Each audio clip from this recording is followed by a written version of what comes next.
Magnetite एजुलाइट। तो ये सभी कॉपर के ओर्स हैं। इसमें सबसे इंपॉर्टेंट ओर्स माना जाता है कॉपर पाइराइट। तो कॉपर पाइराइट से एक्सट्रैक्शन शुरू हो रहा है। आप अपने माइंड में इमेज तैयार कीजिए कि जमीन के अंदर से आप ये कॉपर पाइराइट का पूरा रॉक, पूरा चट्टान आप निकालते हैं। उसके बाद आप क्या करते हैं, बॉल मशीन या क्रेशर मशीन की सहायता से उसको महीन डस्ट में या बारीक चूर्ण में मतलब कन्वर्ट कर देते हैं। तो आगे का प्रोसेस लिख रहा है क्रशिंग। क्रशिंग का मतलब पीसना। तो यहाँ क्रशिंग के द्वारा या पीसने के द्वारा आप उसको छोटे छोटे टुकड़े में या बारीक पाउडर में कन्वर्ट करते हैं। और आपका फर्स्ट स्टेप आपको याद होना चाहिए कि पहला एक्सट्रैक्शन का जो मेथड है वो कंसंट्रेशन ऑफ ओर है। और कंसंट्रेशन ऑफ ओर के तहत 4 मेथड यूज होता है, ग्रेविटी सेपरेशन मेथड, फ्लोरेसेशन, मैग्नेटिक और लास्ट केमिकल सेपरेशन। तो हम इस सल्फाइड ओर्स के लिए कॉपर का ये जो ओर्स है वो सल्फाइड ओर्स है। ये ऑक्साइड ओर्स है, ये सल्फाइड ओर्स है। तो कहने का मतलब ये है कि जो सल्फाइड ओर्स होते हैं अधिकतर फ्लोरेसेशन प्रोसेस का यूज करवाकर ओर्स को कंसंट्रेट करते हैं। तो यहाँ देखिए फ्लोरेसेशन प्रोसेस स्पष्ट लिखा हुआ है। इस फ्लोरेसेशन प्रोसेस में आप क्या करते हैं, आप एक बड़े कंटेनर में जो बारीक पाउडर होता है ओर्स का लेते हैं और उसमें आर्गेनिक या पानी का तेल डालते हैं और फिर एयर किसी माध्यम से प्रवेश कराते हैं। तो जितना तेजी से एयर उसमें पास कराया जाता है उसमें क्या होता है, झाग उत्पन्न होता है। तो तेल के साथ वो ऑयल के साथ वो ऊपर आ जाता है ओर्स और आप उसको झाग सहित फ्रूट सहित छान लेते हैं ओर्स को। तो यहाँ देखिए ओर्स को हम इंसर्ट कराए फ्लोरेसेशन प्रोसेस में। ये देखिए गैंग एज इम्प्योरिटी के रूप में बाहर हट गया और आगे ये जो आपका ओर्स है कॉन्सेंट्रेटेड ओर्स के रूप में हमें प्राप्त हुआ। तो ये है फर्स्ट स्टेप जिसका नाम है कॉन्सेंट्रेशन ऑफ द ओर। अब हमको ओर नहीं, हमको कॉन्सेंट्रेटेड ओर मिल चुका है। अब इसको हम लेकर आगे चले जा रहे हैं। तो आगे स्टार्ट करने से पहले सब याद दिला दें कि सेकेंड स्टेप 2 स्टेप में होता है। एक conversion of concentrated ore into metallic oxide और दूसरा conversion of metallic oxide into metal। तो पहला स्टेप स्टार्ट हो रहा है conversion of concentrated ore into metallic oxide। 2 method से ये होता है metallic oxide में कन्वर्जन का काम। पहला कैल्सिनेशन या दूसरा रोस्टिंग। दोनों में से कोई एक ही यूज होगा। तो जब हम यहाँ नाम ले लिए कि रोस्टिंग यूज होगा तो आपको समझ में आना चाहिए कि कैल्सिनेशन एब्सेंस में होता है और रोस्टिंग। तो यहाँ पर हम एयर इंसर्ट कराएंगे। ये एयर इंसर्ट कब नहीं कराएंगे जब कैल्सिनेशन। तो हम यहाँ रोस्टिंग लिख दिए। कॉन्सेंट्रेटेड ओर को रोस्टिंग करवाने जा रहे हैं एयर इंसर्ट कराकर। तो क्या होगा, इस कॉन्सेंट्रेटेड ओर में जो ओर है वो तो ऑक्साइड में बदलेगा ही बदलेगा, साथ साथ उसके साथ जो भी इम्प्योरिटी है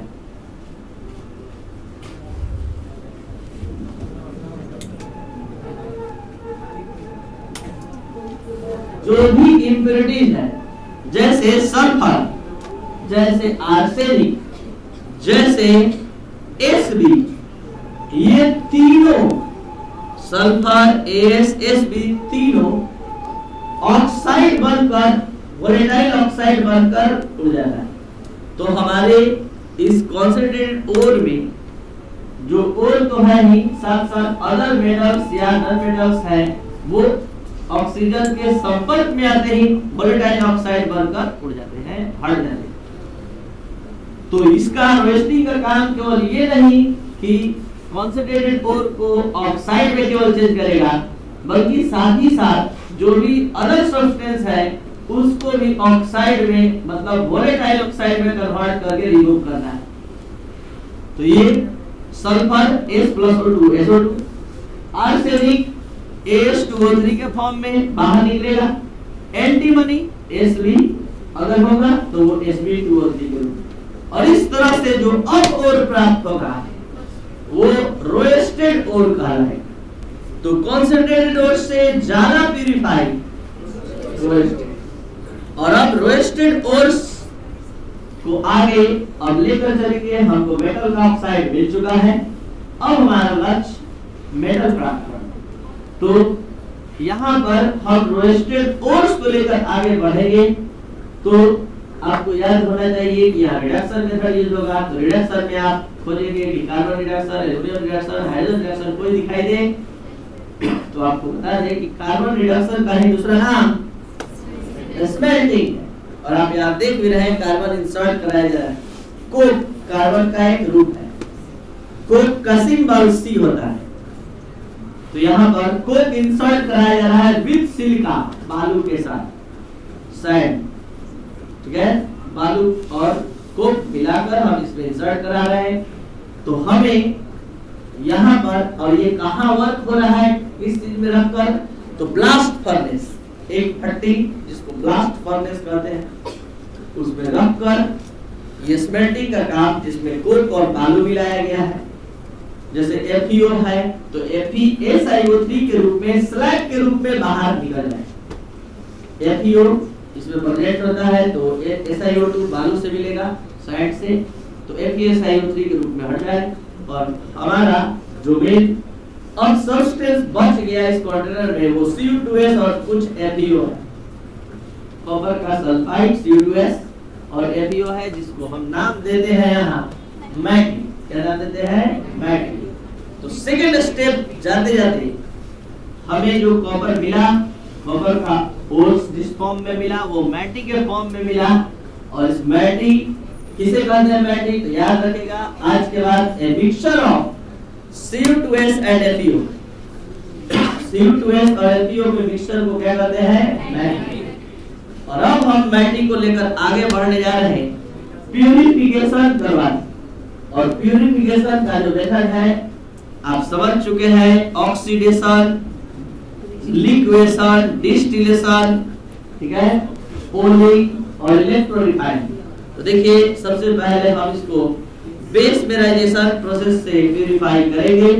तो बेस मेराइजेशन याद करिए क्या बताया गया था, ये ऑक्सीडेशन का एक पार्ट है। ऑक्सीडेशन के प्रोसेस को ही क्या कहते हैं? बेस मेराइजेशन। इसका नाम बेस मेराइजेशन क्यों पड़ा बताया गया था, क्योंकि ये बेसमल कन्वर्टर में रखकर ऑक्सीडेशन का ये काम होता है। और इसमें देखिए इंसर्ट कराया जा रहा है एयर प्लस सिलिका मतलब सैंड। तो एयर मतलब एयर और बालू का दो काम प्रभावित किया जाता है किसमें रखकर? बेसमल कन्वर्टर में।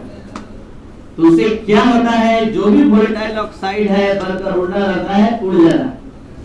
तो ये है कॉपर का प्लेट। इस पर अब जो भी अदर इंप्योरिटीज है ऑक्साइड बनकर जब उड़ना शुरू करता है तो ये जस्ट लाइक आप समझ सकते हैं जैसे हाथ जल जाता है, कोई भी चीज जल जाता है तो फोड़ा उड़ जाता है। तो जो फोड़ा जैसा उड़ जाता है इसी को हिंदी में हम लोग कहते हैं फफोलेदार कॉपर, जिसको हम लोग इंग्लिश में कहते हैं ब्लिस्टर कॉपर।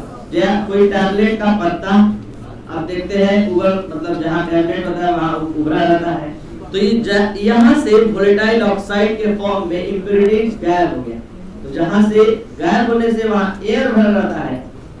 तो ये कॉपर फफोलेदार कॉपर के नाम से जाना जाता है, जिसको इंग्लिश में ब्लिस्टर कॉपर कहते हैं। तो मैटी से ज्यादा प्योर ब्लिस्टर कॉपर है।